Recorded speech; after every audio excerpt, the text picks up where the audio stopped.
साल 2010 और 2011 की रिपोर्ट के अनुसार दुनिया में करीब 1.6 अरब मुसलमान रहते हैं। 6वीं शताब्दी से लेकर 12वीं शताब्दी तक इस्लाम पूरी दुनिया में तेजी के साथ फैला। Pakistan, Bangladesh, Maldives, Indonesia, Afghanistan, Iran, Iraq, मिस्र, सऊदी अरब और तुर्की सहित कुल 57 देश ऐसे हैं जहां इस्लाम के अनुयायी पाए जाते हैं। दुनिया में कुछ देश ऐसे भी हैं जहां एक भी मुस्लिम नहीं है। इसके अलावा ऐसे भी देश हैं जहां मुसलमान तो रहते हैं मगर वहां कोई मस्जिद नहीं है।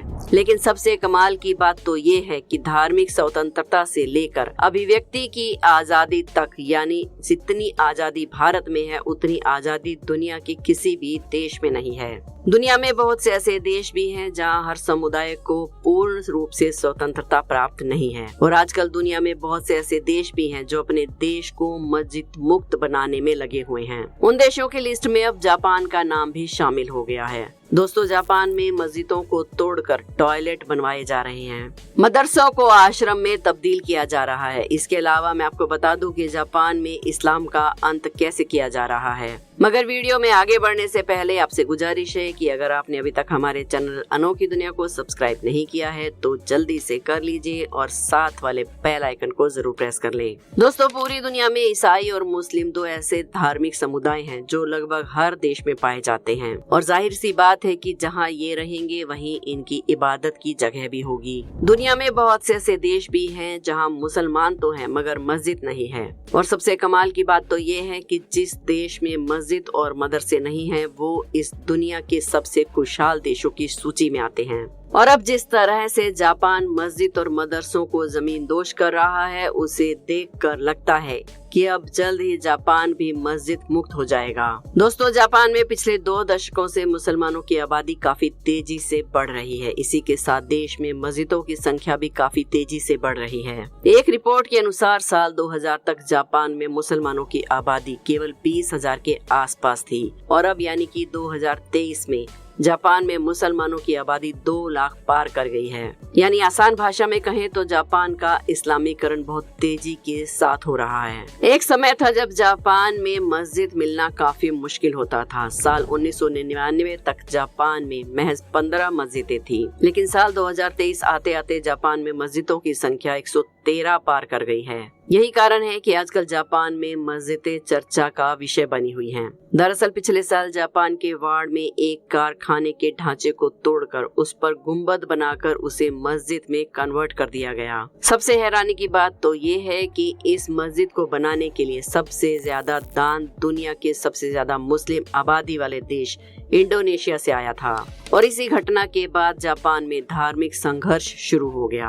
बताया जा रहा है कि मुस्लिम समुदाय के लोग जापानी युवतियों के साथ शादी करके इस्लाम धर्म में परिवर्तन करा रहे हैं। इसके अलावा अभी हाल ही में गाम्बिया के एक व्यक्ति ने एक जापानी धार्मिक स्थल पर काफी तोड़फोड़ की। उसने ये कहते हुए हमला किया कि इस दुनिया में केवल एक ही भगवान है और वो है अल्लाह, यहाँ कोई दूसरा भगवान नहीं है। ये पूरी घटना कैमरे में कैद हो गई, जिसके बाद ये वीडियो काफी तेजी से वायरल हो गया और पूरे जापान में धार्मिक युद्ध छिड़ गया। इसके बाद जापानियों ने ये नारा देना शुरू किया कि जापान में धर्म की स्वतंत्रता बुनियादी मानव अधिकार की गारंटी है। जो लोग दूसरों की मान्यताओं पर हमला करते हैं वो मूल्यों को साझा नहीं करते, इसलिए हम एक साथ नहीं रह सकते। और अब कहा जा रहा है कि जापान और चीन में मस्जिदें तोड़कर टॉयलेट बनाए जा रहे हैं। मदरसों और मस्जिदों पर बुलडोजर काल बनके बरस रहे हैं। जापान में मदरसे तोड़कर दारू का ठेका खोला जा रहा है। टोपी पहनने वाला मुल्ला मौलवियों की हालत खस्ता है।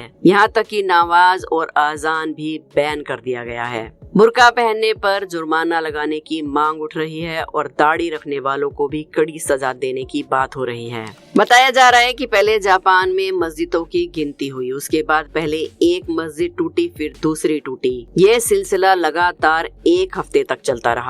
जापान में लगभग 70% मस्जिदों को मिट्टी में मिला दिया गया, जिसे देखकर मौलाना खड़े खड़े रोते रहे। हालांकि ये तो ट्रेलर था, इसके बाद जो हुआ उसे किसी ने सोचा भी नहीं था, क्योंकि जापान के पड़ोसी देश चीन ने पहले लाउडस्पीकर बैन किया, फिर नमाज और फिर कुरान पर पाबंदी लगा दी। इसके बाद टोपी और हिजाब पहनने वाले लोगों को जेल में डाल दिया गया और अंत में दाढ़ी रखने वाले मदनी और मौलानाओं को ऐसी सजा सुनाने का ऐलान किया जिससे मुसलमानों में हड़कंप मच गया। जापान में मस्जिदों को शौचालय में तब्दील कर दिया गया। मुसलमानों को लेकर अगर मोदी सरकार कोई फैसला लेती है तो पूरे देश में बवाल हो जाता है। नेता और मौलानाओं से लेकर बुद्धिजीवियों तक सब सड़क पर उतर जाते हैं और तोड़ फोड़ करने से पहले एक बार भी नहीं सोचते। CAA को लेकर देश में किस कदर बवाल मच रहा है किसी से छिपा नहीं है, लेकिन वहीं दूसरी तरफ 2 करोड़ मुसलमानों के साथ जो हो रहा है उसे लेकर आवाज उठाने की हिम्मत किसी भी मुस्लिम देश में नहीं है।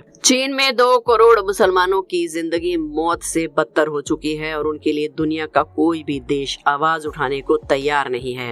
एक रिपोर्ट की माने तो चीन में मुसलमानों को ना तो नमाज पढ़ने की इजाजत है और ना ही दाढ़ी रखने की। मुस्लिम महिलाओं को हिजाब और बुर्का पहनने पर भी पाबंदी है। इसके अलावा दाढ़ी रखने वाले, इस्लाम की शिक्षा देने वाले मौलानाओं को जेल में डाला जा रहा है। 2016 से चीन में मजहबों में सुधार करने का एक अभियान चल रहा है जिसके तहत बड़े पैमाने पर मस्जिदों, दरगाहों और कब्रिस्तानों को तोड़ा जा रहा है। तोड़ी गई ज्यादातर मस्जिदों को सार्वजनिक शौचालय में बदला जा रहा है और मस्जिदों की दीवारों से टॉयलेट की सीढ़ियां बनाई जा रही हैं।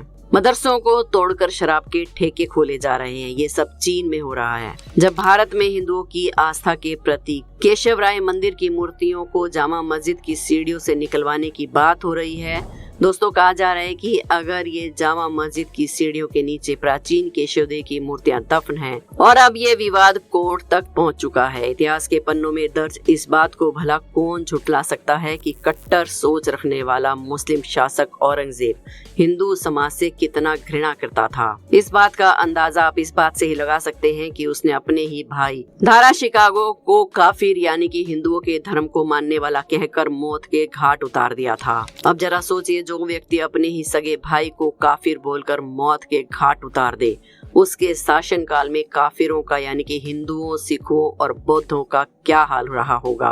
औरंगजेब के शासनकाल में हिंदुओं पर किस तरह जुल्म ढाए गए, इसकी महिमा मंडन से भारत का इतिहास पटा पड़ा है और उसी इतिहास में इस बात का भी उल्लेख मिलता है कि औरंगजेब ने घृणावश जब मथुरा के प्राचीन केशव मंदिर को तोड़ा तो मंदिर में मौजूद भगवान केशव की मूर्तियों को आगरा ले जाकर जामा मस्जिद की सीढ़ियों के नीचे दफन कर दिया था। और अब प्रसिद्ध कथावाचक श्री देवकी नंदन ठाकुर जी ने मजबूत प्रमाणों के साथ आगरा के जामा मस्जिद में दबी भगवान श्री कृष्ण की प्रतिमाओं को निकलवाने के लिए कोर्ट के दरवाजे पर दस्तक दी है और न्यायालय ने भी देवकी नंदन ठाकुर जी का मामला स्वीकार कर लिया है। लेकिन भारत में जब भी हिंदुओं के द्वारा अपने धर्म को बचाने की कोशिश की जाती है तो कुछ लोगों के सीने पर सांप लौटने लगता है, जबकि बाकी किसी देश में उनकी कुछ भी बोलने की हिम्मत नहीं होती। चीन के इस कारनामे पर इस्लाम के रहनुमा बताने वाले अरब, तुर्की, पाकिस्तान चुप्पी साधे हुए हैं। इसके अलावा दुनिया में कुछ ऐसे भी देश हैं जहां मुस्लिम आबादी होने के बावजूद एक भी मस्जिद नहीं है।